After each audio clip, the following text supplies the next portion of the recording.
guys! Welcome to the podcast. Again, this is Spark Realities and I am your host, Camille Castañeda. I think it is 2 weeks and this is our first episode after the OFW episode with Miss Line. Nakakatuwa lang kasi very special siya sa akin. Very special sa akin to have a guest dito sa podcast kasi that is one of my dream dito sa ating podcast. 'Di ba? And sinabi ko yon I think first episode talaga ni Spark Realities. I told you guys that's my dream for my podcast na magkaroon ako ng guest. And God is good, it happened. So, yan. Sana more guests to come, diba? So, for today's episode, it is titled, All Emotions Are Valid. Ayan. So, have you ever been told you're too sensitive? Or maybe you felt guilty for being angry or sad? So, yan. Let's dive in and talk about why every emotion matters. So, diba? Itong ating mga balitaktakan dito sa Spark Realities. Na-miss ko talaga yan. So, syempre punta tayo sa may personal spark. 'Di ba? May personal real life moment na nagkaroon ako ng gantong scenario na siguro somehow invalidated yung feelings. So, sa akin talaga, ito, share ko sa inyo. Hopefully, some makarelate and yan. So, I grew up na in a very traditional family. Alam mo yun na parang we respect our parents and somehow we as kids ay hindi ganun ka laki or should not be so loud yung ating mga boses. When it terms of loudness, hindi lang siya kung gaano kalakas or kahina, but kung sinong dapat pakinggan or nagmamatter yung voice. So I grew up that way. Wala akong hatred sa family ko. Wala naman. I'm so happy sa aking kinalakihang pamilya. But yeah, that's the reality of life, diba? Like mga millennials dyan, ganun tayo pinalaki ng ating mga magulang. Syempre, mga batang 90s na ang masusunod talaga is na parents. And tayo most of the time, we're on the side, quiet. Ang daming nasa isip, ang daming tumatakbo, ang daming emotions, minsan madaming tanong. But I think ganito yung scenario talaga, most of the families is that we are, naturuan tayo, we were taught to be quiet. 'Di ba? And hayaang mag-decide yung mga matatanda kasi sila yung mas may karanasan, sila yung may karapatan. Hindi ko naman nila lahat. Nakakatuwa, syempre, if may mga same age ko na they have practiced a healthier setup or validation of feelings since they were kids. But this is my own story. And I think ngayon, this generation kasi, di ba, this era, mas open na in mental health, di ba, mas aware na tayo dyan. Pero talagang yung mga batang 90s, walang ganyan. Palo-palo lang tayo. Di ba? So, ganyan kami pinalaki. Masyadong, I think, bottled up yung mga emotions namin. So, I myself, I experience it. And, wala, yun nga, sabi ko, I think no one to blame it naman. If titingnan ko nga siya, we are just all victims. Even our parents, kasi ganun din sila pinalaki ng mga parents nila when they were kids. Ganun na, wala masyadong, syempre hindi naman alam ng parents ko kung paano ko i-handle na ano bang emotion mo. Wala namang mga ganun during that time. So since my emotions nga is somehow bottled up, I think I grew up na hindi ganun ka-confident. May takot, may pagka-anxious ako. May self-doubt. Yan, may mga ganyan. And feeling ko hindi ako enough. And when I look back, I think dun talaga siya rooted na since most of the time we were told to shut up or hindi naman literal pero yun yung nakasanayan. So I think na hindi ako masyadong nagmamatter. Yun. So whenever na may person, group na makikita ko or kumbaga hindi man literal na makikita but to be seen yung genuineness ko kung anong meron sa akin behind this or alam mo yun would recognize me in terms of maybe talent, skills or something, sobrang appreciated ko yun. Siguro kasi I am not used to being heard, seen. So, yung mga konting maliliit na ganun, na feeling ko special na siya. 'Di ba? Na yung pala, it is just normal. Normal lang na i-validate ka, normal lang na makita ka, normal lang na pakinggan ka. Kaso nga, hindi tayo pinalaki that way. Hindi yun yung culture, hindi yun yung buhay na kinalakihan ko. So yun, I think yan yung isa kong bubog, and I, I could say na nito ko lang din siya na-heal sa sarili ko. Ngayon ko lang siya na-heal na, for me na na-heal is that I myself, hindi ko rin vina-validate yung feelings ko. Hindi ko rin inuupuan ang tinatanong yung sarili ko. Ano bang nararamdaman ko? Nasaan ba ako? Ba't ko ba nararamdaman tong mga bagay na to? Galit lang ako. Inis lang ako, malungkot lang ako. Or if I feel that way, gagawa ako ng ibang bagay para malibang ako, para alam mo yun, mawala yung emotions. Kasi feeling ko, negative emotions are not welcome. Hindi yan kailangan sa buhay. Pero yun pala, all emotions are valid, the good and the bad. Lahat ng yan, ikaw yan eh. Yung emotions mo, ikaw yan. Yan yung nagsasabi kung sino ka. 'Di ba? So yun, I could say na nito lang, in my 30s, early 30s lang ha. In my 30s, nito ko lang din na-validate yung sarili ko. Nito ko lang na honor yung mga emotions na meron ako. Kasi yun nga, parang I grew up that way. Yun na rin yung na-apply ko nung lumaki ako sa sarili ko na may mga hindi ko masyadong pinapakinggan yung sarili ko. Hindi ko masyadong inuupuan, pinagninilayan kung ano ba, bakit ko ba nafe-feel to. Hindi ko siya properly na-address. Ayan. We could say na emotions are messengers. Okay, emotions aren't just good or bad. They are signals. Yun nga, pag sinabi natin messenger siya, yun ikaw eh, yes, 'di ba? Yun kay, kung ano yung nararamdaman mo. May reason yan. Kung bakit may piti ka dito, ba't itong isang bagay na to, ang bilis na makagalit sa akin. Ba't itong isang bagay na to, big deal naman sa madaming tao, pero wala, magaan lang naman sa akin. 'Di ba? Ang dali kong napagdaanan, ang dali kong na-handle. Ba't itong isang bagay na to, sobrang big deal? Ba't dito sobra akong napapasaya? Ba't dito hindi? 'Di ba? Iba-iba, 'di ba? Kasi nga kaya nga, we are all unique individuals. So, yun, I could say na we should not ignore our emotions. 'Di ba? Kasi diyan nagli-lead yung mga burnout or emotional disconnection, depression, anxieties, 'di ba? Kasi hindi properly na-address yung mga emotions na yan. Minsan kasi, I think, some of our emotions din, hinihintay natin yung validation from the outside through our families, through our friends, through our partners. Mahirap kasi, syempre, ikaw naman first hand yung nakaka-experience and ikaw yung unang-unang syempre makakakilala at makakaunawa sa sarili mo. So I think it's really a power na ikaw sa sarili mo will be able to properly address, face your emotions. Sabi ko nga, emotions are meant to be felt, but not always to be acted upon. Yan yung aking pinapaniwalaan. Lahat ng emotions natin, valid yan, i-recognize mo yan, kasi ikaw yan. Kung ba't ka nagalit, ba't ka nainis, kung ba't ka naging masaya sa mga gantong bagay. But, sabi ko nga, hindi siya laging kailangang aksyonan. If galit na galit na galit ka ba, you're about to cause pain na sa ibang tao, kailangan mo na ba silang saktan pisikal or kung mga anong desisyon yung gawin mo. If you feel lustful for someone, 'di ba? Or may pagkagusto something, kailangan mo bang reakan yun? Sabi ko nga, emotions, we should be the masters of our emotions and hindi dapat tayong minamaster up ng emotions natin. Kaya nga tao tayo, 'di ba? We are human beings kasi yun yung pinagkaiba natin with the animals kasi may control tayo, may utak tayo to properly cater those emotions, 'di ba?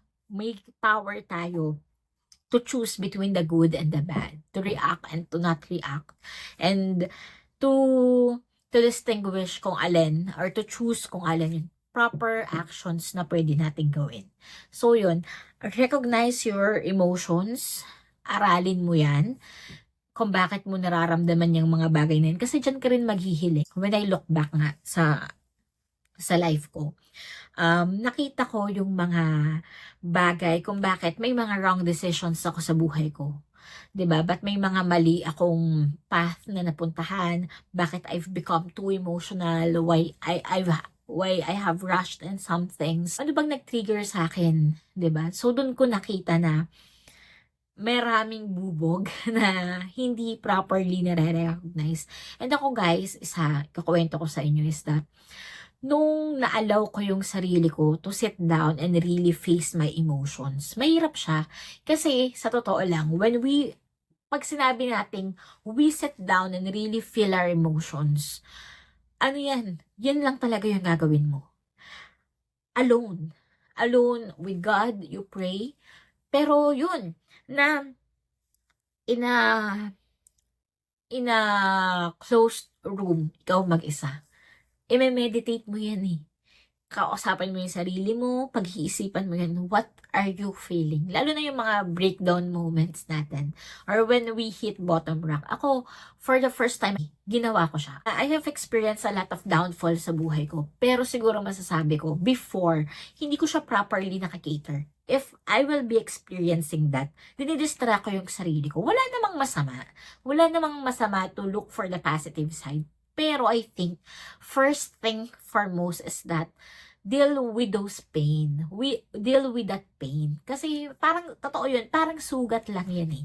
Na, linisan mo ng maayos, gamutan mo, allow it to heal before ka, kung ano yung gawin. Kasi, kahit takpan mo yun ng band-aid, nandyan pa rin yan. If you don't properly healed it first. Sabi nga, you will bleed in places and people na hindi naman sila yung may gawa.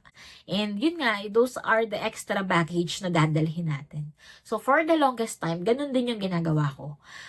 I distract myself, go with friends, hang out, or do an adventure, anything na magsosupress nung emotion na yun. And somehow I could say, I am invalidating my feelings. Kasi parang, yun nga eh, we were told na hindi pwedeng maging malungkot, hindi invite yung galit, hindi invite yung inis, yung mga bad vibes, na parang, sabi nga, walang liwanag o walang dilim. Those emotions are also valid. Ikaw yun. May dahilan kung bakit mo nararamdaman lahat ng yun. And pag na-overcome mo yun, pag na-realize mo, naintindihan mo kung ano yung mga bagay na yun, saan yung nag-start, diba, sa inyong mga childhood trauma, saan nagmula yung mga emotions na yun, why I'm so emotional with this and that.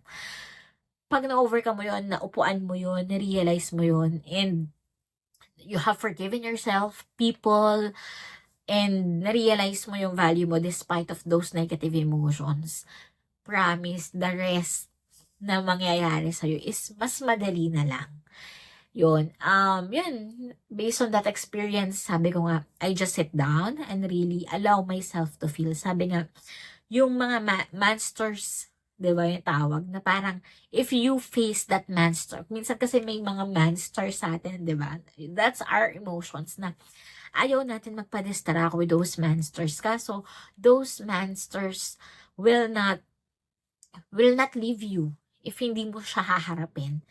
Meron nga akong, I think, yung kapatid ko na parang nakwento niya sa akin, natuwa siya kasi I have shared this thing din sa kanya na all emotions are valid, ito yung ginawa ko, ganyan-ganyan. Tapos sabi niya, uy ate, narinig ko yung sinabi mo sa isang speaker namin sa review niya. Psychology student siya. So, yun, sabi niya, ganun din yung shinare nung speaker na, yun nga yung emotions. Minsan, they are like monsters na kailangan mong i-face. Sabi niya, yun yung mga fears, diba? One of those emotions, ganyan. So, na yung one of his fear daw is just his pet. O, diba? Doon mo makikita na when you allow yourself to face those emotions, allow yourself to heal and recognize those emotions, hindi na siya magiging ganun kalaking problema, ganun kalaking monster sa buhay mo. Kasi kaya mo na, kinakaya mo na. Like yun, sobrang helpful niya. Kaya kayo guys, if you will be encountering yung mga ganong big emotions, kung kaya, if may chance, sit down, recognize those emotions. Like ako, I could say na days, hindi naman week na I allow myself na upuan and pakiramdaman. And ako sobrang blessed ko kasi may family and my friends are there for me. Pero syempre, hindi naman yung 24/7 pwede akong tawagan or samahan para i-contemplate yung nararamdaman ko. So at the end of the day, ako pa rin. Ako pa rin yung pinaka magiging source ko. Syempre si Papa God, yung guidance niya. Pero ako pa rin yung magpapalaya sa akin from those or for those emotions. So yun na, I really feel kung saan nanggagaling. I allowed myself to cry. I allow myself to feel it and understand it. I think yung isa namang pinaka mahirap is the uncertainty after that. Like, after recognizing that feelings, understanding saan ka nanggagaling, and knowing na alam mo na you're not yet that good or in good shape, 'di ba? You are wounded somehow. Is that yung healing process, hindi siya instant, hindi siya overnight. Sabi nga, some took months, some took years, minsan yung iba, ilang years. Pero ang mahalaga naman is umuusad. Yun, ako I experienced that myself na um, merong mga moment na parang feeling mo okay na okay ka na din, marirealize mo ulit why I'm still feeling this way, ganyan. Pero yun nga, recognize your emotions, validate your emotions, and don't think of yourself less.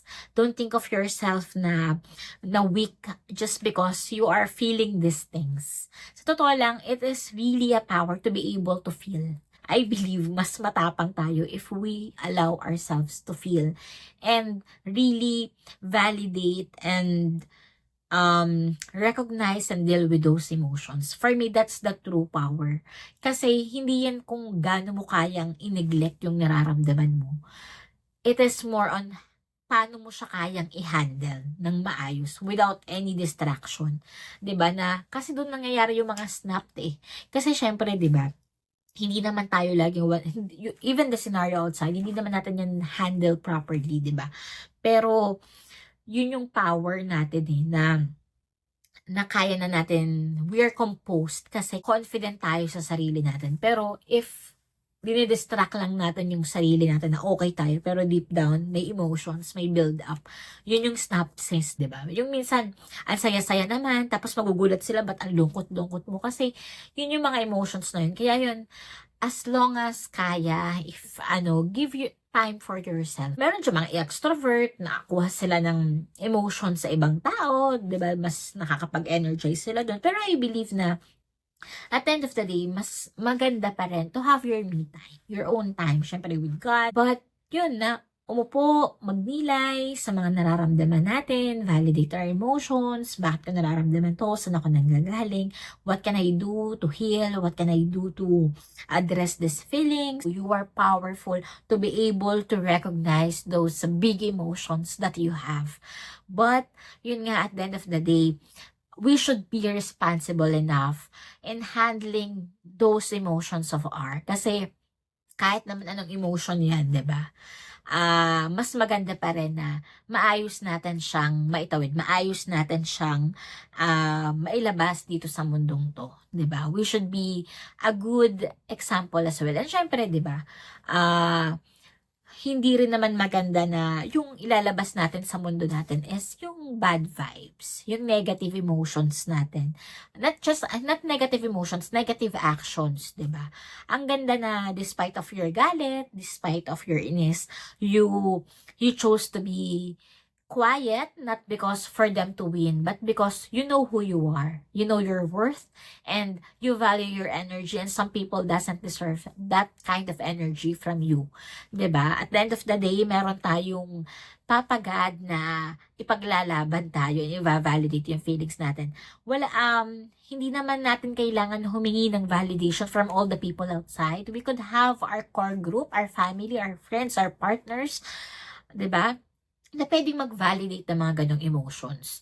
Hindi naman siya kailangan lagi mong mag-isa kang mag-handle. Yun nga yung sabi ko like kanina nung may pinagdaanan din ako in life. Ang laking naging tulong ng pamilya ko and mga kaibigan ko to address those emotions of mine. But at the end of the day, yun nga.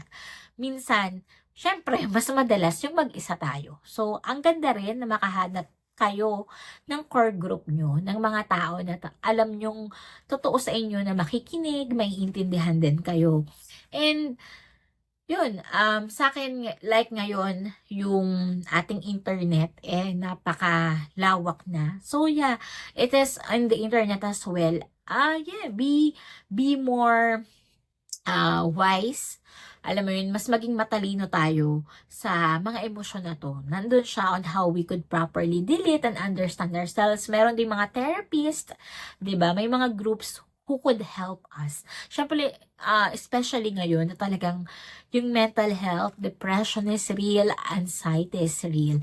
So, nakakalungkot kasi minsan, hindi lang talaga na properly na-address yung mga emotions na yun, 'di ba? So, kaya sinasabi ko 'to kasi if there are a listener na may pinagdadaanan or malay nyo someday, 'di ba? Syempre may mga rough patch naman talaga sa buhay na hindi naman natin maiiwasan. So, huwag kayong panghihinaan ng loob if ever na dumaan kayo in those kinds of um, path or season in life na yun, valid yan, tao ka, mararamdaman mo yan, and a lot of people are experiencing that, hindi ka naging isa.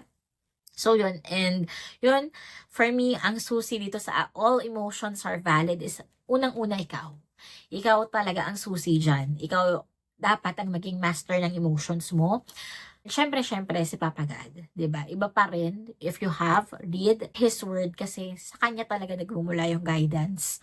And people who could work with your emotions. People na pwede mong hingahan, people na nandyan to listen, akapin ka in those kind of moments. And syempre, also, to celebrate those happiness, positive energy na meron ka. Ang sarap din naman na minsan, syempre, di ba, may mga kasiyahan din naman tayo sa buhay, may mga tagumpay din naman tayo sa buhay, and ang sarap din naman na i-share at i-celebrate yun with our loved ones. 'Di ba? Hindi lang naman yan yung mga negative emotions na yan.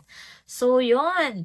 Yun lang naman ang ating all emotions are valid. Hopefully, may natutunan kayo sa ating podcast episode. Let's end this with a Bible verse from Philippians chapter 4 verses 6 to 7. Do not be anxious about anything, but in every situation, by prayer and petition, with thanksgiving, present your request to God. And the peace of God, which transcends all understanding, will guard your hearts and your minds in Christ Jesus. Yan! Thank you guys! See you next week!